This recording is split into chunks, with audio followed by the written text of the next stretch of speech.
Denver native and former NBA star Chauncey Billups is facing federal charges linked to rigged poker games. And in the last 15 minutes, we've learned that he walked out of court in Portland, Oregon. He is facing federal charges linked to illegal and rigged poker games. Billups and Miami Heat guard Terry Rozier are among 30 people arrested in two separate cases that involve illegal gambling.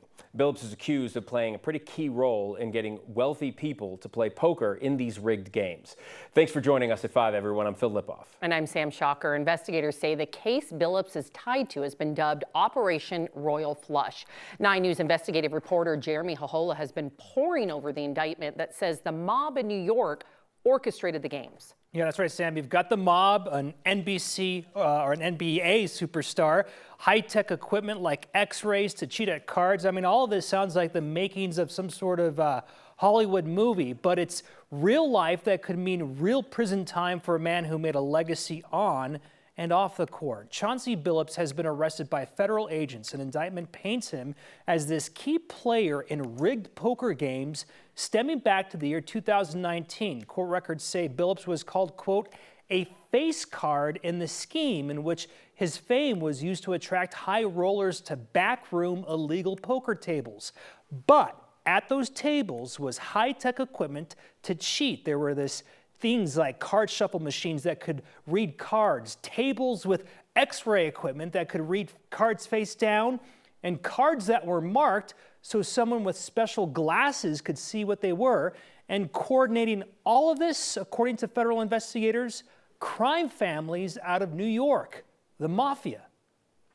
This alleged illegal gambling operation hustled unwitting victims out of tens of millions of dollars and created a financial pipeline for La Cosa Nostra to help fund and facilitate their organized criminal activity.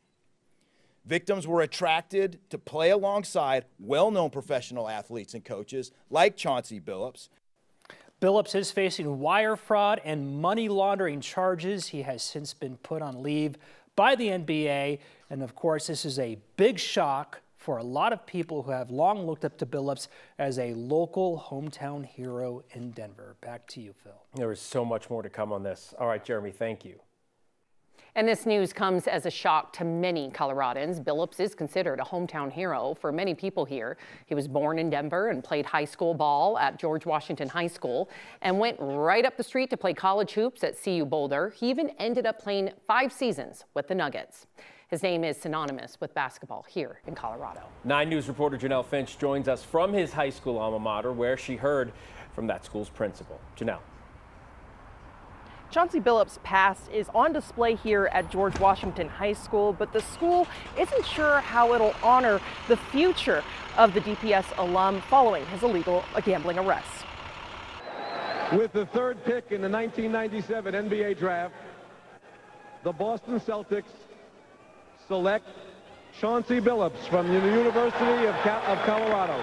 Before he was playing pro, Park Hill's Chauncey Billups was here, racking up points as a Patriot.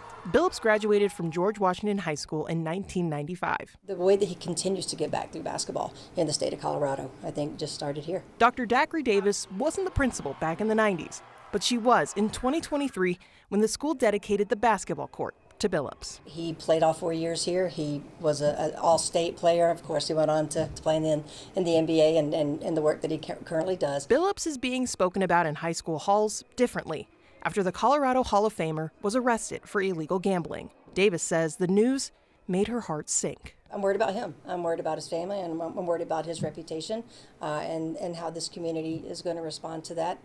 And I still hold him in high regard. Davis didn't have an answer for what happens to the court dedication, retired jersey, or keeping the door open for future Billups appearances. But she says there are lessons to be learned about making mistakes. We always say for students is your choices do not tell who you are as a human being. We often give second chances, and in this case, we don't know yet. And so we'll wait and see the process, how it plays out. Billups is also the co-founder of a summer youth leadership academy through Regis University. The comms team at Regis University shared a statement with us saying that they are deeply troubled by the indictment and will closely monitor developments in the case. They also added that they remain committed to the kids of the Porter Billups Leadership Academy. Live in Denver, Janelle Finch, 9 News. Yeah, Janelle, I can only imagine that a lot of people that either knew him personally or were fans of him, they are confused right now and trying to grapple with all of this news that we are delivering today. Yes, a lot of people are hoping for the best, but again, you can't ignore that he was tied up in this in some way, shape, or form. And again, acknowledging mistakes. Janelle Finch, thank you. Let's take a live look outside now. It was a cooler day around the metro area. Still really not bad at all. We could see some rain tonight, though. Our weather impact team is also tracking some snow in the higher elevations. Kathy? Oh, Phil, people are super happy about that because a lot of us want to go up there and go skiing, and the snow guns have been out and they're just waiting on Mother Nature. And today, delivering a little bit. Outside, we've gone from mostly sunny to mostly cloudy. But also, as Phil mentioned, it has been a mild afternoon with temperatures in the 60s and 70s, even with a storm moving in from the southwest that is producing snow on I-70 and across the Continental Divide as we speak. And temperatures trending really nice today. This is not a super cold storm. It's a slight bit moisture starved also, but it is bringing in some moisture. And we're going to see that in the form of rain for lower elevations, but we're also seeing it in the form of snow above about 8,500 feet and a little thunder, lightning and thunder snow as well. The waves of showers coming up from the southwest, and Denver may see a wave of showers come through in the form of rain over the next couple of hours. Not a lot of heavy rain, but it's the foothill areas that might see a light dusting, a little bit of accumulation. Winter Park right down into the Crested Butte area. This is going to move out the entire thing overnight tonight, and we are really on our way to a nice Friday and a good looking weekend. So temperatures are going to trend comfortable with mostly cloudy skies. We'll stay in the 50s through 10 o'clock. Coming up, another check of the radar and a look ahead to the weekend forecast. Kathy, thank you. Right now, the Weld County Sheriff's Office is trying to figure out what led up to a deadly hit-and-run crash that killed a 20-year-old woman. It happened overnight Sunday, and the Sheriff's Office says Talia Rodriguez was struck and killed on Weld County Road 47 near the Greeley-Weld Airport. An 18-year-old man has been arrested for this crash, but detectives are still investigating the timeline of events leading up to the crash to figure out if any other crimes happened before it. They're asking anyone who witnessed it or had contact with the victim that night to reach out to the Sheriff's Office. A Westminster man is facing charges after a horrific wrong-way crash in New Jersey that killed 4 teenagers. This happened over the weekend. Investigators say Christopher Neff was driving his pickup truck the wrong way on the New Jersey Turnpike when he slammed head-on into a car carrying those teens. A semi-truck then hit the teens' car from behind. Neff now faces multiple counts of aggravated manslaughter and vehicular homicide, along with weapons charges. That's after police tell us they found a gun and ammunition in his truck. He's still in the hospital tonight. Investigators say he could face more charges in the coming days. A man accused of assaulting officers in Idaho Springs is being held on a $200,000 bond. Investigators say Aaron family police on a chase last Saturday after a hit and run in a Safeway parking lot. When officers later found him on Dumont Road, they say he reversed his truck, dragging an officer and a sergeant before ramming a patrol car and then speeding off.